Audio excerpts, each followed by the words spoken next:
Welcome to the Master Your Millions podcast, the show all about your financial potential and leaving a legacy for future generations. Here are your hosts, Jason and Scott Henderson.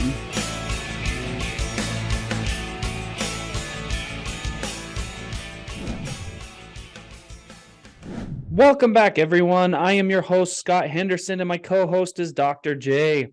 We are experienced investors with a huge advantage as we have been able to learn from our family that has well over 100 years of experience in real estate and other alternative investments.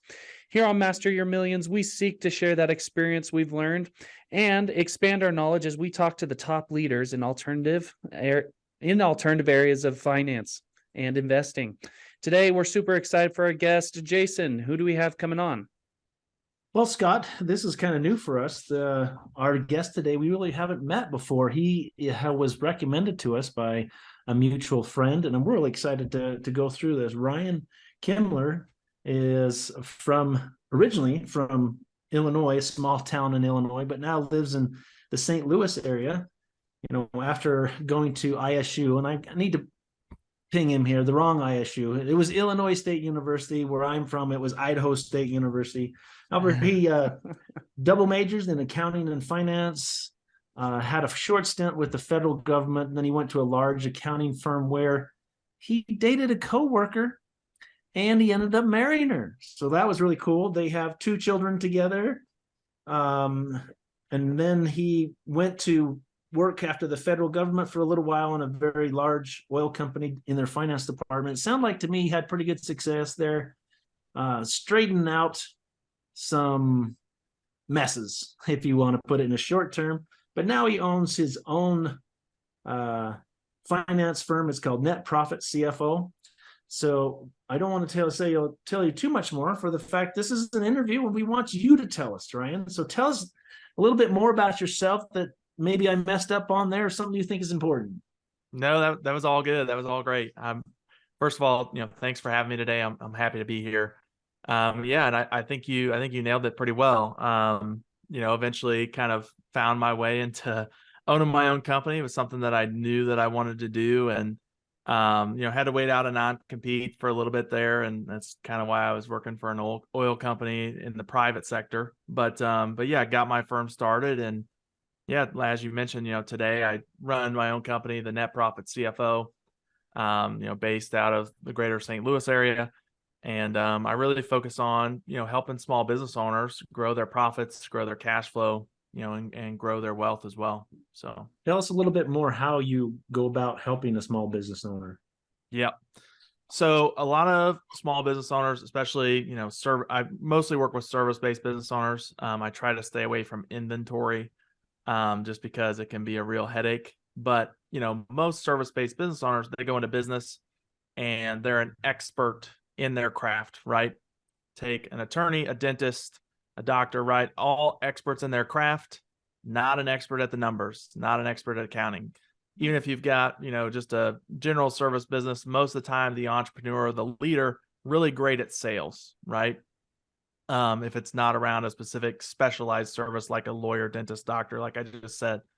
But either way, they end up kind of running their own business, running their own firm, and don't have a good handle on the numbers. And so, the biggest thing that I do when I come in is, first of all, I understand that business owners don't have an accounting background and don't understand accounting, right? It's not their expertise. So my job is really to make it simple, make it easy. And I typically get that done by, I'll do an analysis on the business, and I will do my best to really narrow down their numbers and their financials down to 10, 12, maybe 15 numbers that are really important drivers of revenue, profit, and cash flow. So I'm taking all their financials, I'm doing all the analysis and the work on the back end so that I can make it really simple for them, right? That if we can focus on these 10 or 12 numbers, you're going to have a more successful business, right? And I put those 10 or 12 numbers onto a scorecard, right? Whatever you want to call it, all color coordinated, right? So it's very easy for them to look and see, am I green, yellow, or red with this number, right? And then on a monthly basis, I'll meet with my clients. We'll go over that scorecard. with their important numbers. And usually there'll be a number or two that's in red, right, that they're not doing well on. And together, the business owner and I, we will build out an action plan on what really needs to happen, what employees need to be involved, and what action steps they need to take in order to change the results that they're getting, right? In order to change the red number. Cool. So tell us a story about one of your clients that, of your 12 numbers that you had, maybe had most of them red or something, and give us an example where you went through that and said, here, this number, and then some results of what happened in the end. Sure. Yeah. So 2 very common numbers that end up on scoreboards that typically are not in a good place for business owners, right? Are typically working against them. Number 1 is their average transaction value or their average invoice value. And typically that's involved and really stems from their pricing and their pricing model. So a lot of times what I really think happens is, business owners just don't realize all of the expenses and everything that happens on the back end in order to fulfill the sales. And they end up kind of underpricing themselves, right? And then the other thing that I see is, maybe they work the numbers at the beginning. They had a good handle on their costs, and so they were priced appropriately to where they had good margins. And then something changes, right? A factor in there changes, right? Something becomes more expensive. Maybe it's their labor, or maybe it's, part of the product, maybe it's a software that they're using becomes more expensive, and or everything, like what's happened in the last, few months. I mean, everything's Yes. more expensive, right? Yep. And being too scared to raise their price. Sorry, and keep going. Yeah. No, that is the number one thing, right? Is they are absolutely scared to raise their price. And so over time, their operating profits just keep getting slimmer and slimmer and slimmer and slimmer as their costs really catch up, right? And so that is one of, the numbers that typically ends up on a scoreboard that we want to monitor, that always ends up or starts out not in a good place, right? And from my experience, the second number that I typically see, not great is, around their labor number or around their payroll number. Look at total payroll and benefits and expenses. And a lot of business owners, don't factor in, it's not just the wages that you pay somebody, right? You got taxes on the back end of that. You got health insurance, you got time off, all that kind of thing, right? And so, a couple of examples of this and a couple of situations that I've dealt with clients, with a couple of law firms specifically, just not getting a good return on their payroll, right? And not getting a good, obviously, if you're in a law firm, you're typically billing by the hour, right? Some have shifted to flat rate, but even if you've shifted to flat rate, that's still based on an hourly rate, right? And so, just not setting attorneys up for success, right? The ones that they've hired, and not setting themselves up to make sure that those attorneys are billing enough hours so that the law firm really gets a return. That's one of the biggest, again, I think that's one of the biggest mistakes, is just having payroll not in the right place and having your cost of labor not in the right place. So it sounds like to me what you're saying, I mean, labor is probably the biggest culprit. However, it sounded like what you're telling me is that one of the biggest problems for small business owners is that they don't truly understand all the costs of doing business. Yeah. And that's one of the strengths that you come in and help open their eyes. They look, and I'm somewhat in the restaurant business. This napkin costs, right? It might go in your boxed lunch. However, there's 2 cents you need to assign to that. And there's 4 cents to this. But not only really knowing your costs then also makes it so it's unable to really price appropriate what you're asking for. Yep. Tell me maybe a little bit about someone who kind of crashed and burned, not listening to you. Has there been experiences like that? And tell us a little bit about it. Yeah, so I don't have a lot of experiences like that, simply because, my ideal client is someone that is really open to taking my coaching, right? And working with me as the financial expert. And so, Obviously because I'm looking at the numbers every single month, if I give a business owner a piece of advice and we work through an action plan and we build it out and we expect this number to change, and we come back the next month and nothing's changed, and we come back the next month and nothing's changed, I'm probably not working with that client very long, right? That I will literally, fire them, right? There's too many opportunities for me. There's too many small business owners out there that need help.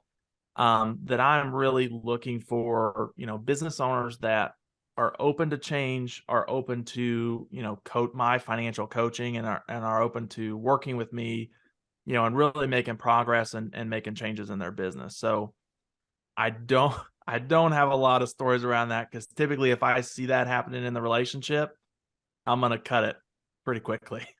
Okay, I like that. Let's go back in time a little bit, and I want to get a little bit about your feelings. Many of the listeners of our podcast are those that are thinking of starting their own business and being an entrepreneur.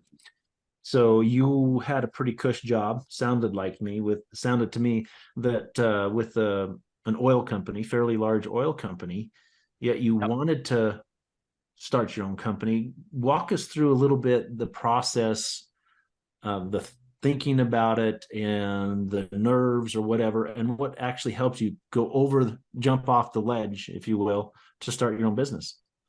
Yeah. So for me, I think it's just a passion, right, that burns deep inside me, right?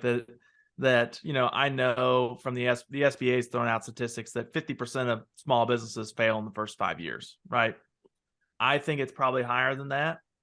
And at the same time, I feel somewhat of a personal responsibility for that. I feel like the main reason why that is because there's not enough financial coaching that goes on for business owners like the work that I'm doing. Most accountants and CPAs, they end up in the compliance world. They're not helping business owners with this kind of financial coaching and looking at their statements. And so for me, like, just the passion has always been there, right? On how can I help business owners in the best way, have more healthy companies, have companies that survive their 5th birthday and their 10th birthday and their 20th, right? And so I think that always, and it never left my mind, right? So when I left the CPA firm, I knew that we weren't servicing clients well enough there. I knew that I wanted to have my own business that did. And while I was at the oil company really waiting out my non-compete. And, the idea of opening my own firm one day really never left my mind. And just because, there's a passion there, right? It's a burning desire to get that done and have success with it. And I think if you've got listeners that are really after it and really want to have their own business, if you're really passionate about what you want to go into business for, I think if they keep after it, they're going to have success with it. And, it was definitely nerve-wracking for me when I first, left the corporate environment and worked full time. But at the same time, I wish I would have made the jump sooner, because there was a huge opportunity cost that went with me sitting at work all day. I kind of built things up on the side a little bit before I went all out, before I went full time. Took me, after my non-compete was up, took me probably 8-9 months to build up enough side income that I replaced my full-time job. And then the next 2.5 months, I doubled that.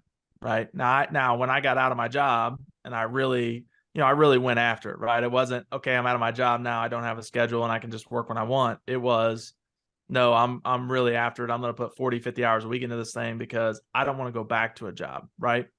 So I think if your listeners have that kind of an attitude and they really get out and get after it, like I said, I think the one regret that I have is just that opportunity cost. And with today's world and technology and Zoom and working remotely, if I could go back, I probably would have walked away from my full-time sooner, and probably would have taken, half my, some of my income, or maybe I'd replaced half my salary, and I would have found a part-time flexible job, right, to fill the rest. Because if I could free up an additional 20 hours of my time a week, like I said, it ended up being, there's a huge opportunity cost there. I love it. So I gotta step in real quick for a second. I know a lot of our listeners do have like a side hustle going on. What were some of the initial key things that you did to hustle to initially create that revenue? Yep. Yeah. So, the number one, so first of all, man, I got a lot of background here to fill you guys in on. So today I'm a part of a larger CFO organization, right? And part of my role with them, again, because I'm really passionate about, we all are doing the same thing, right? We're CFOs out in the marketplace that work with small business owners from an outside capacity. And so, I'm passionate about that work, and I'm passionate about helping others now really build up their practice, right? And so, part of my role with this CFO organization is to train others to get out of their job and build this type of a company. And so I was just teaching some of my members on this, the other day, and the number one thing is you've got to have a flexible job, right? I think that is so crucial. And when I say flexible job, I mean, it's not a strict schedule, right? It's not a 8 to 5. You got to have your butt in the seat, and your lunch hour is always 12 to 1, no matter what, right? That is a bad environment for you to be doing a side hustle, right? When I was working my corporate job, they were really focused on, what you want is somebody that's focused on getting as long as you get the work done, they're a little bit flexible in the time that you do it, right? So for me, I would get to work early, probably 7:30. I would leave early, right? Probably 4:00, take a shorter lunch, probably 4:00, get home. Sometimes I leave at 4:30, get home about 5. And I was targeting clients for me, since I can work remotely, across the entire United States. I was targeting clients on the West Coast, right? So California, 2 hours behind me. I get home at 5:00, 3:00 in the afternoon out there for them. So I could still meet with them during their regular business day. So this works for all of your listeners, no matter where they're at, right? So if you're on the eastern half of the United States, right, Central Standard Time, like I was, or Eastern Time, you can work with clients on the West Coast, which are behind you. If you're on the other side of things and you're in California, work with clients on the East Coast before you go to work, right? So now it doesn't have to be that way forever, right? So I would meet with my clients that are out in California 5, 6, 7:00 at night here in Central Standard Time Zone when it was their business hours. But now that I'm, out of my job, it doesn't have to be that way, right? I don't meet with them that late in the afternoon because I don't, really want to work and have meetings at 6 or 7:00 at night if I don't want to, right? But that was one of the most crucial things, is just having that flexible job that I could get home early and have those appointments.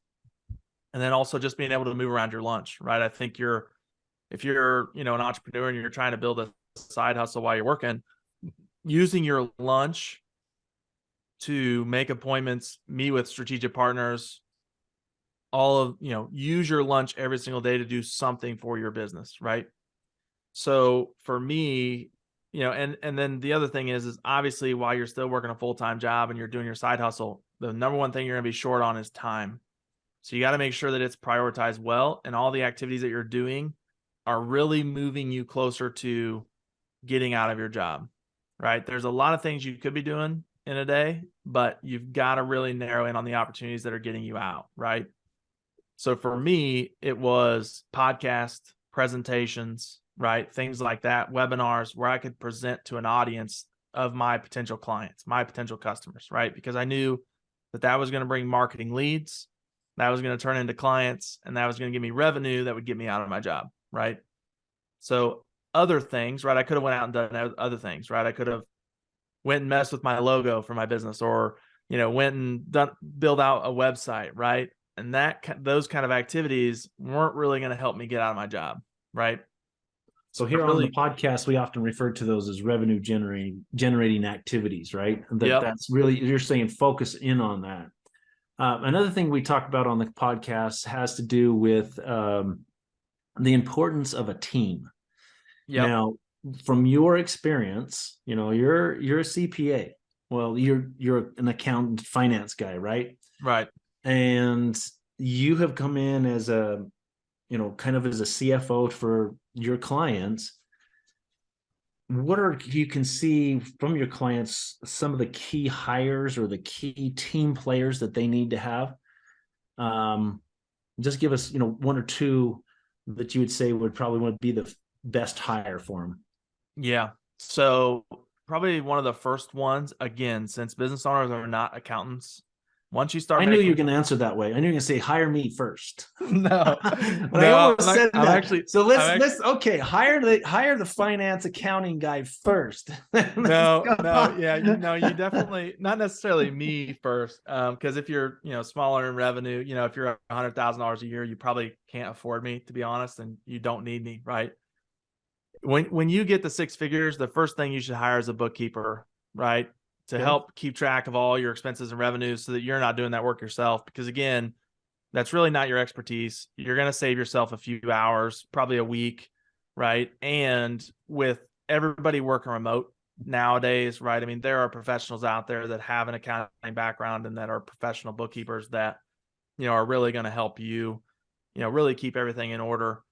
So that's, probably the first, hire that you should make, just because the value that you're going to get out of getting your time back and the price that you're going to pay for it, it's so worth the investment. Okay, so that's something that we talk to people about, that, stay in your lane, do what your strengths are, and hire your weaknesses. And for a lot of people, that is a big weakness, is the whole bookkeeping. And it's very time consuming when you don't know what you're doing.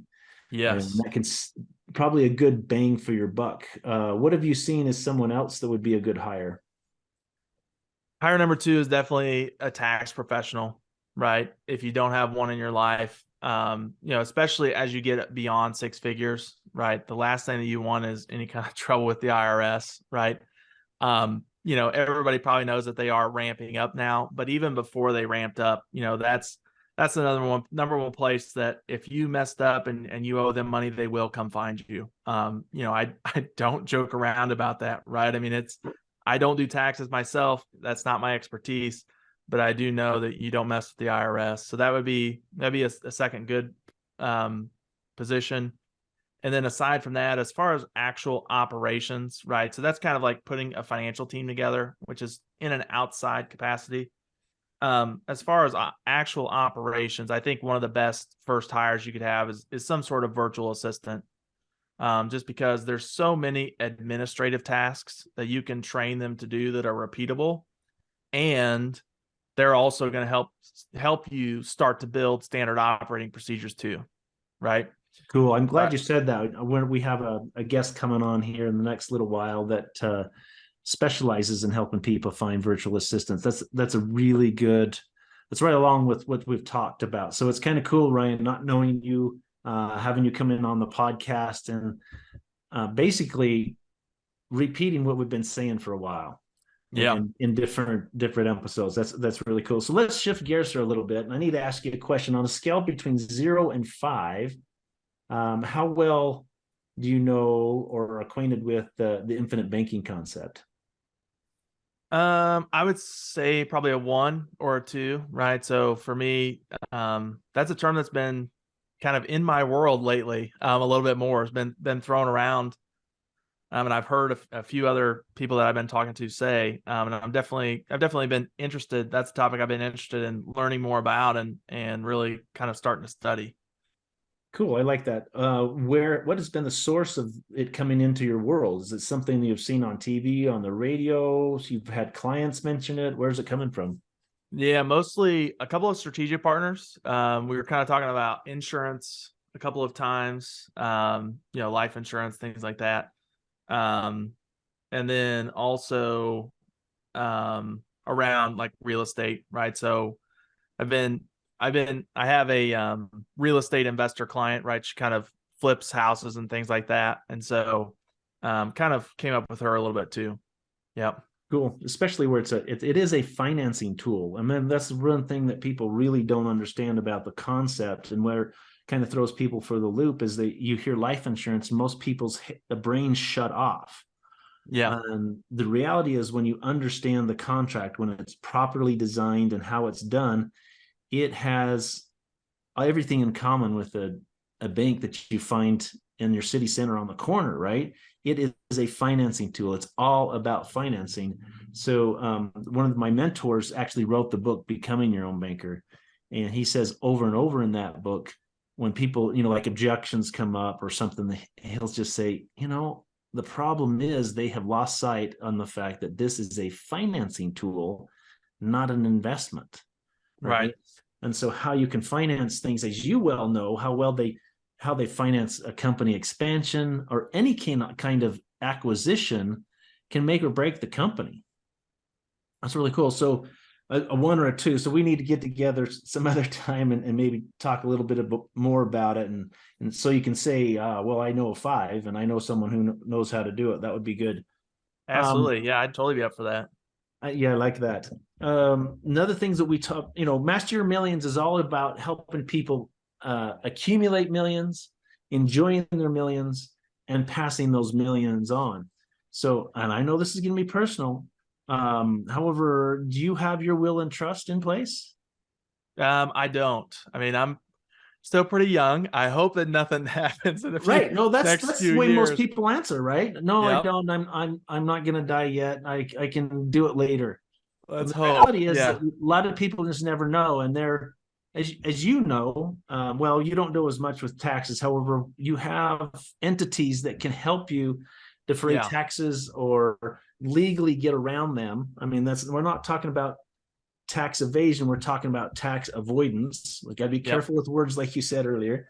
So that's something that where we hound on that quite a bit too, is we want people, that's one of the ways that you protect your millions and enjoy your millions and also pass it on to the next generation. Yeah, absolutely. Yeah, Cool. It is something that's on my list. It's on my radar. I actually have an attorney picked out here locally in St. Louis that I'm going to go to get it done. I have just not gotten around to that yet, but it is on my list, right? And it is a priority to me. It's just I haven't gotten there yet. Yeah, and it doesn't need to be, it doesn't. Sometimes people think it's going to be a huge expense when the reality is, you can have it done fairly cheaply. Like one of the services that we use, it's amazing, and people say, "Oh, it's only that," and it can be modified and updated all you want. It's not like you got to go back to the attorney, get another 2 or 3 billable hours from them at $300 an hour or something like that. It's simply you having the power to change it however you want. So, Ryan, tell us, in the event we were to have you back on the podcast in 5 years, where are you going to be? Tell us what it would be. Feel comfortable you saying, yeah, hey, Jason and Scott, I haven't talked to you for a while. I told you back then I'm going to do this, and this is what I've done. What would besides the wills and trusts? Besides going to the attorney. So for me, I mean, I'm really on a mission to build $1 million firm. What does that mean? $1 million a year, $1 million a month, $1 million a decade? $1 million a year. Gross? Yep. Top line revenue. Yep. Okay. I really think that there's that many business owners out there that need my help. Obviously, I am interested in hiring as well, right? And providing other folks some jobs, right? So that's one of the items that's for sure on my list, right? That is going to be done in the next 5 years, right? I'm dead set on it, not compromising. So are we going to put a date on this? We like to pin people down. We're going to say, you can if you want. February 24th, 2028 is when you're going to have $1 million top line revenue. Yeah, if not before then. I mean, then do you want to push yourself? Do you want to say 3 years? Come on, put it out there, Ryan. Hang on, let me put it out there. Come on, let me do some math a minute. You said you doubled your revenue the next 2 months. I did. Well, let's go for it.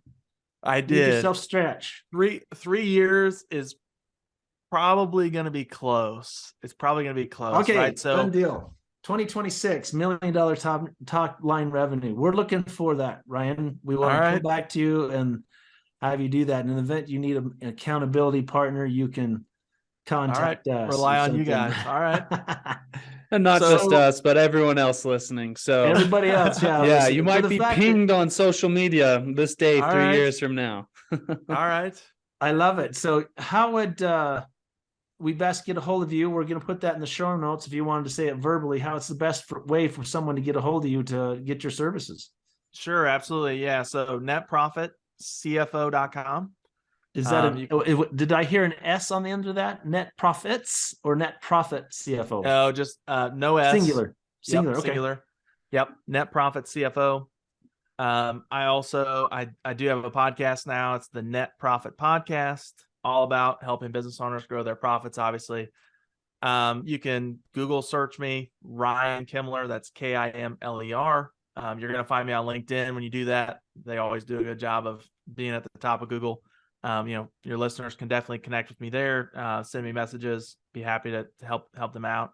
But yeah, really the best place is Net Profit CFO. Right in the upper right-hand corner, there's a link to my calendar there as well. If some of your listeners would like to book a call and have a conversation with me, I'd definitely be open for that. So. Cool. Sounds good. Well, we are super grateful that you came on. For everyone else listening, if you'd like to connect with Jason or I, make sure to hit us up on our Facebook group, Instagram, Twitter, or shoot us an email. All the links will be in the show notes down below. Also, don't forget to hit that subscribe button. And if you like the show, give us a 5-star review. It really helps us out. Last, remember, mastering your millions all starts with your mind and your team. Make sure they are the best. Thanks for listening to Master Your Millions with Jason and Scott Henderson. Check the show notes for any links or contact information about today's guest. Make sure to follow the show so you don't miss any future episodes.